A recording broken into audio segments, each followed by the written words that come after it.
잘 준비된 또 하나님께 드리는 찬양이 있어서 아름다운 저녁인 것 같습니다.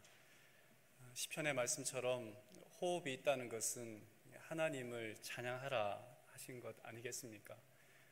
이 안식일 또 새로운 한 해를 시작하면서 우리의 마음속에 여호와를 더 높이 찬양하는 저희들이 되었으면 좋겠습니다. 사람은 노력하는 한 방황하게 된다라고 하는 괴테 파우스트의 한 대목이 있습니다. 작년도 그렇고 올해도 그렇고 불확실함이라고 하는 그것이 이 시대의 화두가 되었습니다. 그렇지만 어떻게 보면 그리스도를 믿는다는 것, 하나님을 믿는다라고 하는 것은 확실하기 때문에 믿기보다는 불확실한 세상에 살아가지만 하나님이 있기에 그 불확실함 속에서도 하나님을 향한 그 확실함을 믿고 살아가는 것 아니겠습니까? 올 한 해 우리 모든 믿음의 식구들 가정마다 여전히 우리의 길은 어둡고 또 갈 길이 밝게 보이지 않지만 하나님이 계시기에 오늘도 주어진 그 걸음을 걸어가는 우리 모두가 되었으면 합니다. 사하라 사막에서 선교하다 순교한 샤를드 푸코의 의탁의 기도에 보면 그는 이렇게 말합니다. 하나님 아버지, 이 몸을 당신께 맡겨드리오니 당신 좋을 대로 하십시오. 저를 어떻게 하시든지 감사드릴 뿐 저는 무엇이나 준비되어 있고 무엇이나 받아드리겠습니다. 이런 고백의 사람이 되면 얼마나 좋겠습니까? 오늘 저는 새해의 끝을 말하다라고 하는 제목으로 베드로후서에 있는 말씀을 본문 삼아 함께 그 말씀의 은혜를 나누고자 합니다. 베드로후서 2장 5절에서 8절에 있는 말씀 제가 읽겠습니다. 옛 세상을 용서치 아니하시고 오직 의를 전파하는 노아와 그 7 식구를 보존하시고 경건치 아니한 자들의 세상에 홍수를 내리셨으며 소돔과 고모라 성을 멸망하기로 정하여 죄가 되게 하사 후세에 경건치 아니할 자들에게 본을 삼으셨으며 무법한 자의 음란한 행실을 인하여 고통하는 의로운 롯을 건지셨으니 이 의인이 저희 중에 거하여 날마다 저 불법한 행실을 보고 들으므로 그 의로운 심령을 상하니라. 노아는 의인이다라고 말했고 노아는 당대의 완전한 자라 이렇게 이야기를 합니다. 노아의 삶을 가만히 보면 순종하는 사람이었습니다. 물로 세상이 멸망할 것이다 라는 말을 전했을 때에 그들은 한 번도 비가 내리는 것을 보지 못했던 그런 세상에 살았습니다. 그런데 그 물이 비가 내려서 세상을 망한다라고 했던 이 말을, 그리고 노아가 하나님께서 노아에게 방주를 만들라라고 하는 그 말을 그는 순종했습니다. 노아의 어떤 그 행적을 창세기 6장에서부터 9장에 있는 말을 보면 그가 하나님의 말씀대로 준행하였더라라는 그 말이 4번이 등장합니다. 근데 이게 히브리어에는 순종이라는 말이 없대요. 어느 라피가 쓴 그 책에 보니까 이런 말이 있습니다.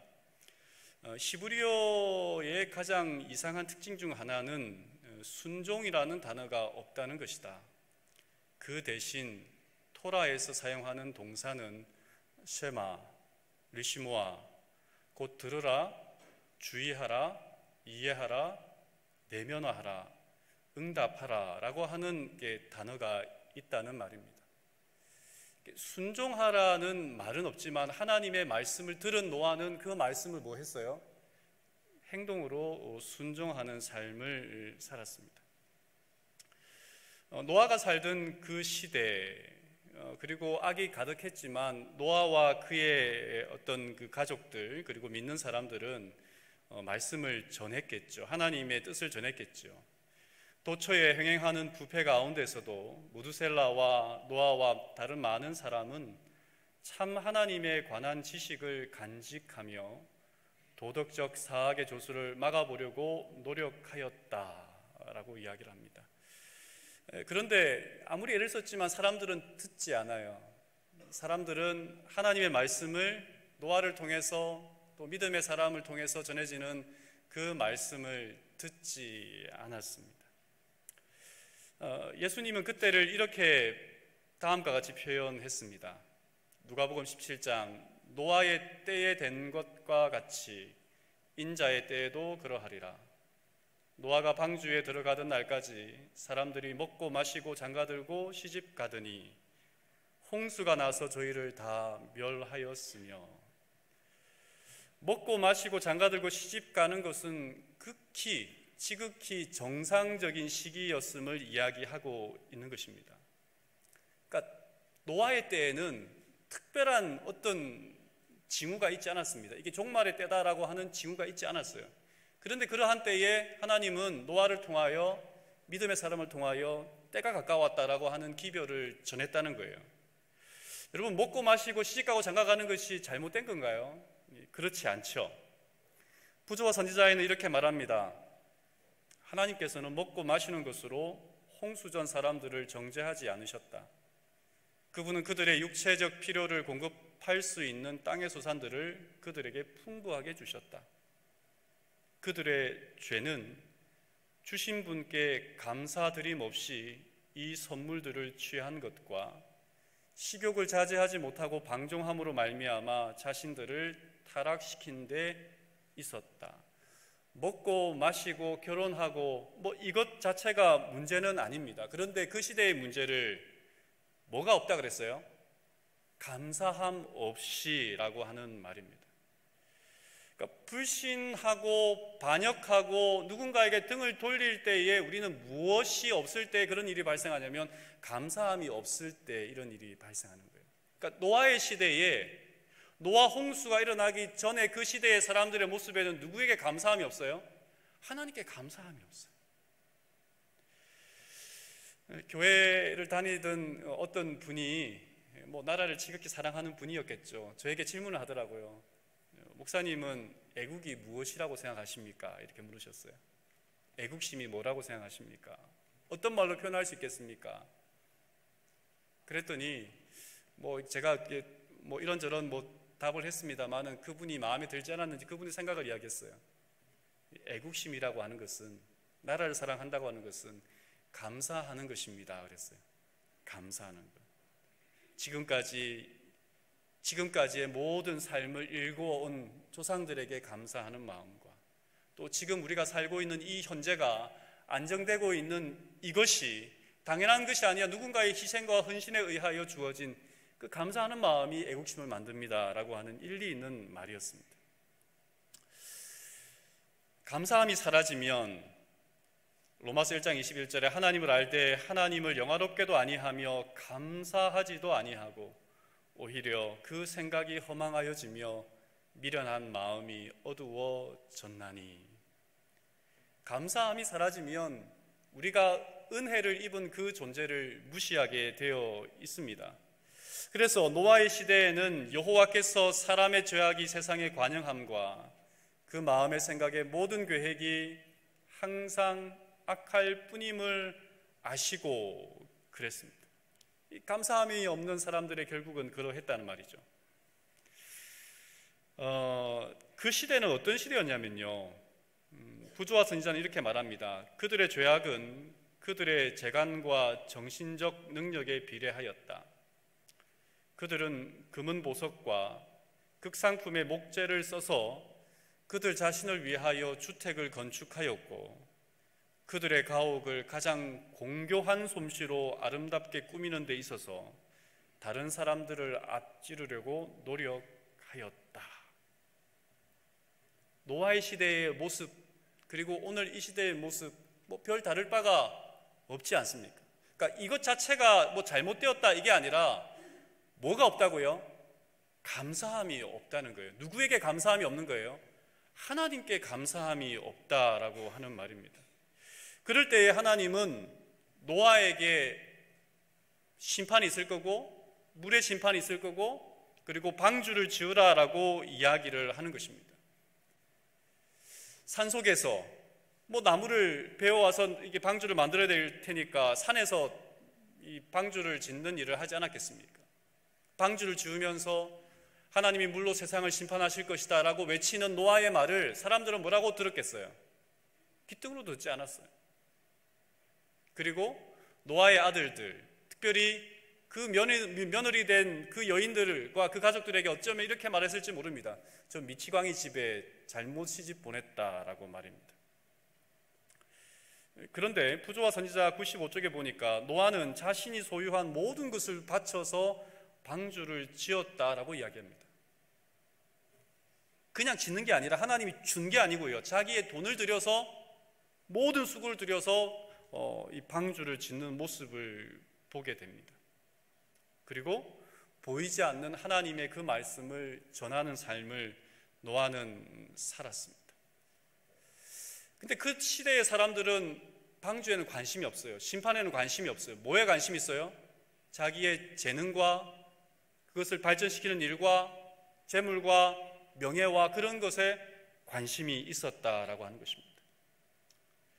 오늘 이곳에 모인 저희들의 관심은 무엇입니까? 아까 집사님께서 기도하시면서 형식적인 예배라고 하는 그 단어가 제 마음에 좀 많이 이렇게 뭐랄까요, 찔림으로 다가왔습니다. 형식적인 예배. 그러니까 저의 마음이 어쩌면 이 예배를 참여하는, 그리고 말씀을 전하는 저의 마음이 어떠한 상태인가 라는 말이, 그 단어가 굉장히 두렵게 다가왔습니다.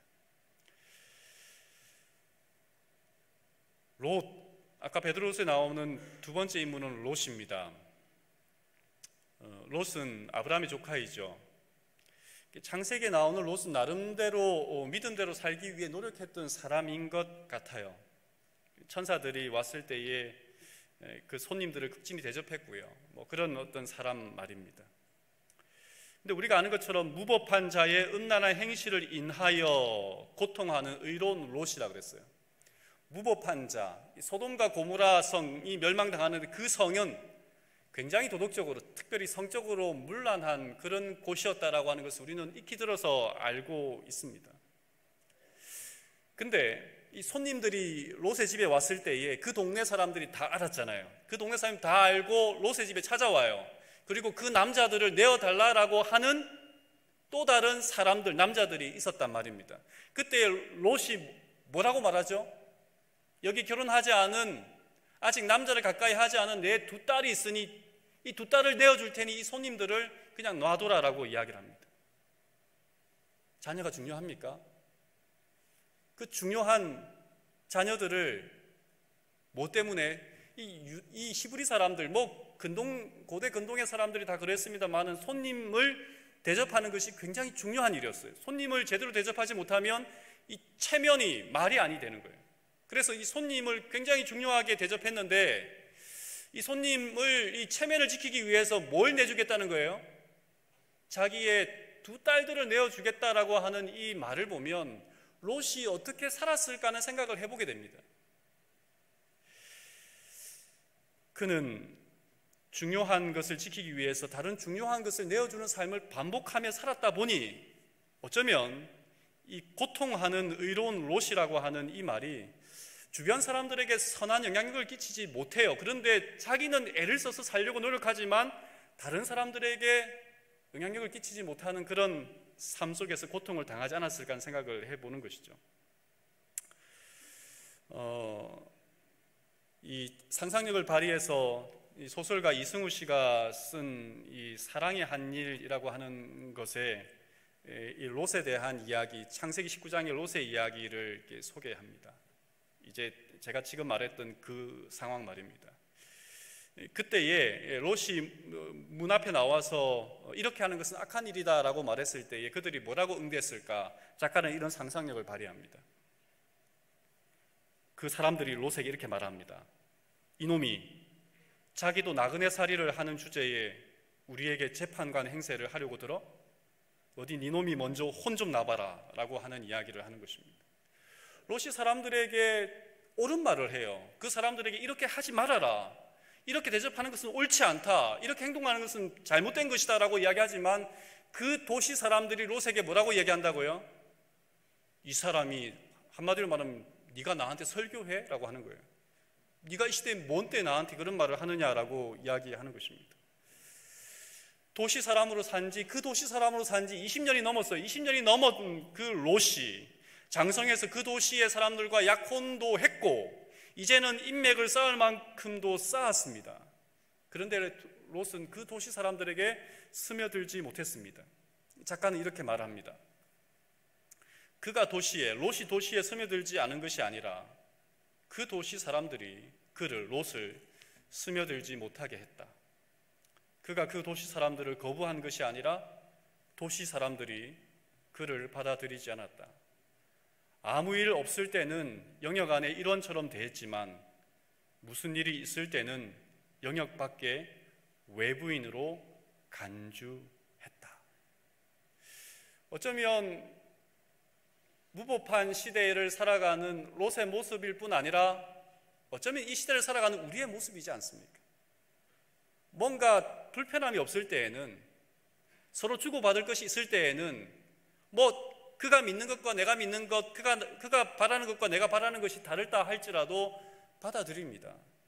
그런데요, 이해관계가 극렬하게 걸리고 나에게 손해가 되는 순간에 사람들은 뭐해요? 등을 싹 돌립니다. 하나님을 믿는다고 하는 것은 어쩌면 롯과 같이 외로운 사람들의 모습인지도 모르겠습니다. 애초에 이런 대접을 받지 않으려면 애초에 뭐 하지 않았으면 됐어요? 삼촌과 함께 살 때, 아브라함과 함께 살 때에 애굽 같기도 하고 에덴 동산 같았던 그 소돔과 고모라 성을 택하지 않았다면 어땠을까 하는 생각을 해보는 것이죠. 부조와 선지자에는 이 부도덕한 사람들에게서 결정적으로 분리하여 생명을 얻을 수 있는 한 탈출구가 있었다 그랬어요. 그러니까 이러한 어떤 이 사람들의 불확실함과 어려움 속에서 한 탈출구가 뭐냐? 노아의 날에도 그러하였으며 롯의 때도 그러하였고 예루살렘이 멸망하기 전에도 그러하였으며 역시 말세에도 그러할 것이다. 탈출구. 그때도 지금도 동일하게 우리에게 탈출할 수 있는 방법이 있다는 거예요. 우리를 구원해 줄 수 있는, 안전하게 보호해 줄 수 있는 방법이 뭐냐? 당신의 백성들로 널리 퍼진 죄악에서 떠나라고 명하시는 경고의 기별을 통해 하나님의 음성이 또다시 들린다. 경고의 기별. 노아의 때의 경고의 기별은 뭐예요? 이 세상에 죄악이 관영하여 물로 세상이 심판받을 것이고 끝이 있을 것이고 방주에 들어가는 자는 살아남을 것이다 라고 하는 것이 경고의 기별이었습니다. 그 시대의 과학과 지식을 동원해 보면 그것은 말이 되지 않는 거예요. 상식적이지 않은 것입니다. 마지막이 있다라고 하는 그것이 말도 안 되는 소식 그리고 이야기였습니다. 예루살렘 멸망 직전 말입니다. 예수님이 살아계실 때, 그리고 예수님이 돌아가시고 난 다음에 부활하신 이후에 로마가 쳐들어왔을 때, 그때 말입니다. 그 시대 사람들은 자신의 명예를 지키기 위해서 하나님의 말씀을 오용하고 이용하는 그러한 삶을 살았던, 자기의 생각대로 하나님을 형상하여 자기가 만든 우상에게 예배하는 그런 시대 말입니다. 어떤 사람은 말하더라고요. 사탄교의 성경이 있다면 1장 1절은 너 자신을 숭배하라라고 하는 것입니다. 너 자신을 숭배하라. 노아의 시대에도 어느 시대나 다름없이 오늘 우리에게 가장 귀한 것은 무엇입니까? 하나님입니까? 나입니까? 우리는 어쩌면 이 시대에 우리에게 주어진 새 천사의 기별의 경고는 하나님을 철저하게 믿고 하나님 중심의 삶을 살아가는 그 삶을 우리를 중심으로, 우리를 위해, 나를 위해, 나의 유익을 위해, 나의 즐거움을 위해, 나의 행복을 위해 모든 것을 다 나의 중심으로 살아가는 이 세상에서 우리의 경고의 기별은 무엇이냐 하는 것입니다. 롯의 가족 가운데 그의 아내는 결국은 살지 못했습니다. 그 여자의 몸은, 롯의 아내의 몸은 들에 나와 있으면서도 마음은 소돔에 달라붙어 있었으므로 그것과 함께 멸망하였다. 몸은 나와 있대요. 몸은 하나님이 말하는 그곳에 나와 있대요. 몸은 교회에 나와 있대요. 그런데 마음은 어디에 있다고요? 가끔 그런 걸 경험해요. 이 교회에 와서 제가 배우는 게 많은데 그 중에 하나는 뭐냐면 제가 설교 단상에 서지 않을 때가 많잖아요. 누군가가 이렇게 설교할 때가 많단 말이에요. 근데 그 설교를 하는데 그 사람은 이야기하는데 저는 지금 딴 생각을 하고 있어요. 그 사람은 이 성경 말씀을 하는데 나는 뭔가가 자꾸 떠올라요. 여러분도 지금 그런 분이 계십니까? 너는 떠드는데 나는 이게 지금 이거 어떻게 해결해야 되지? 교회에 와서조차 말입니다. 그런 생각을 하고 살아가는 우리들, 정작 우리의 마음은 어디에 있을까? 누가복음 17장 26절에 보면 노아의 때에 된 것과 같이 인자의 때에도 그러하리라. 또 롯의 때와 같으리니 인자의 나타나는 날에도 이러하리라. 아인슈타인이 그런 말을 했대잖아요. 같은 일을 반복하면서 다른 결과를 기대하는 것은 뭐한 짓이라고요? 바보 같은 짓, 미친 짓이다라고 하는 것입니다. 똑같은 과정을 거치면서 똑같은 결과가 나올 거라는 것을 기대하는 것, 나는 그렇지 않아 라고 하는 것 말입니다. 노아의 때와 같이 이 세상에 하나님의 경고의 기별이 주어지는 그 시대의 사람들의 삶의 모습과 동일하게, 어쩌면 그것보다 더 안일하게, 그것보다 더 형식적으로 살아가는 우리들 말입니다. 입으로는 하나님을 믿는다고 말해요. 여기 보면 스페인 화가 살바도르 달리라고 하는 사람은 이게 밀레의 어떤 그 작품들을 이렇게 오늘날로 말하면 패러디하는 걸 이렇게 좋아했던 사람이라고 합니다. 우리가 밀레의 만종을 잘 알지 않습니까? 프랑스 혁명을 지나면서 아주 치열했던 그 계급 간의 어떤 그 차이를 두고 이렇게 분쟁하는 그 시대에 노동하는 한 장면, 그리고 하루를 마치면서 기도하는 두 남녀의 모습이 얼마나 숭고합니까? 근데 달리는 이 그림을 이렇게 묘사했습니다. 한 남자는 얼굴은 해골 같은 모습이고, 그 다음에 그 머리에는 이 수레가 달려있는데 그 수레에는 곡식자루를 싣고 있는 모습입니다. 그 가슴은요, 그 가슴은 뚫려 있어요. 비어 있어요. 그 그림자마저 보면 이 그림이 선명하지 않아서 그렇습니다만은 이렇게 뚫려 있는, 그러니까 이 영혼이 메말라 있는 장면입니다. 감성이 없어요. 이 여인의 모습은 그나마 이 밀레의 만종에 나오는 여인처럼 어떤 경건해 보입니다. 근데 어떤 사람이 이 어떤 그 책에 보니까 이 그림을 해석하면서 뭐라고 했냐면, 이 여인에게 막대기가 이렇게 팔에 긴 막대기가 연결되어 있는 거 보이십니까? 이거는 꼭두각시인 것을 묘사하는 거라는 거죠.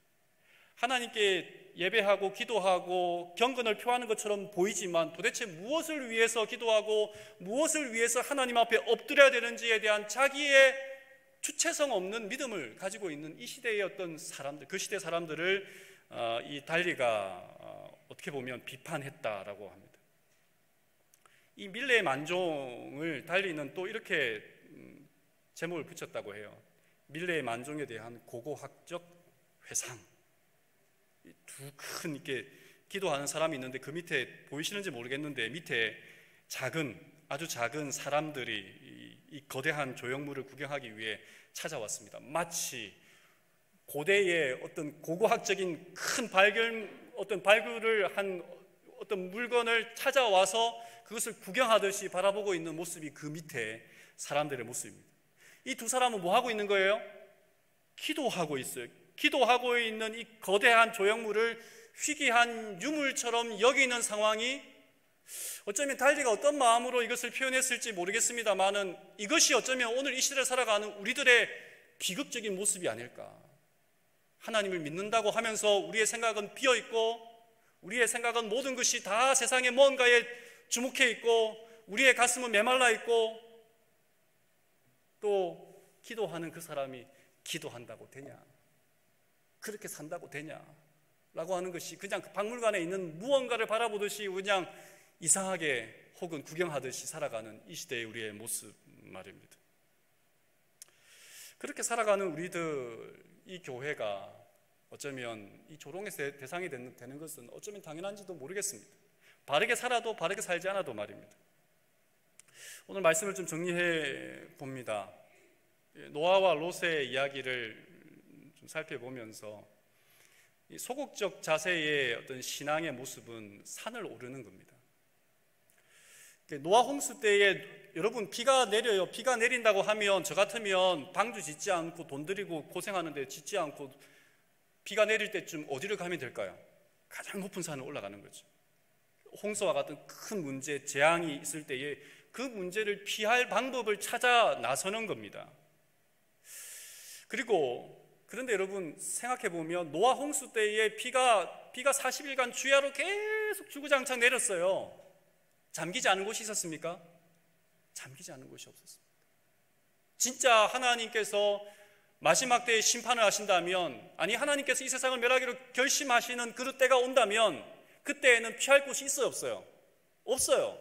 산속에 들어가고 뭐 땅굴을 파고 어디를 가도 우리가 피할 곳이 있을까요? 없습니다. 적극적인 신앙의 자세는 이런 모습이지 않을까. 방주를 짓는 것 말입니다.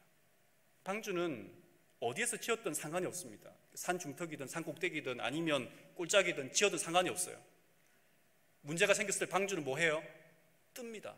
비가 오면 떠요. 그런데 여기에 대하여 부조와 선지자의 말씀이 참 귀합니다. 방주 자체만으로는 지상에 임할 큰 폭풍우를 견뎌낼 수 없었을 것이다. 그런데 하나님께서만 맹렬한 물결 위에서 그분의 종들을 보전하실 수 있으셨다. 뭐가 사람들을 보호할 수 있다고요? 산에 올라가는 게 아니에요. 방주 그 자체가 아니에요.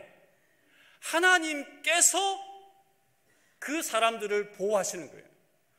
노아의 홍수 때에도, 소돔과 고모라의 멸망 때에도, 예루살렘의 멸망 때에도 누구의 말을 순종하는 사람이요? 하나님의 말씀을 순종하는 그 사람을 하나님께서 하나님의 사람을 뭐 하신다고요? 구원하시고 보호하시고 건져낸다는 이 사실을 오늘 우리 가슴 속에 좀 깊이 간직했으면 좋겠습니다. 우리가 준비하는 무엇 때문에 우리를 구원할 수 있는 게 아니에요. 누가요? 하나님께서만. 여전히 불확실함 속에서 이 한 해를 나의 의지와 관계없이 시작하게 되었습니다. 그러나 하나님을 의지하는 자를 하나님은 분명히 보호하실 것이고 그 삶을 인도하실 것이고, 우리가 알지 못하는 그러한 비극적인 순간에서라도 하나님은 그 영혼을 가장 귀하게 보호하셨을 거라는 믿음을 저희는 가질 수 있습니다. 불확실함 속에 살아가지만 그러나 확실한 하나님을 믿고 살아가는 저희들, 올 한 해에 주께서 우리 모든 별의 믿음의 식구들의 가정과 개인들을 또 생업들을 보호하여 주시기를 간절히 바라면서 말씀을 드리겠습니다.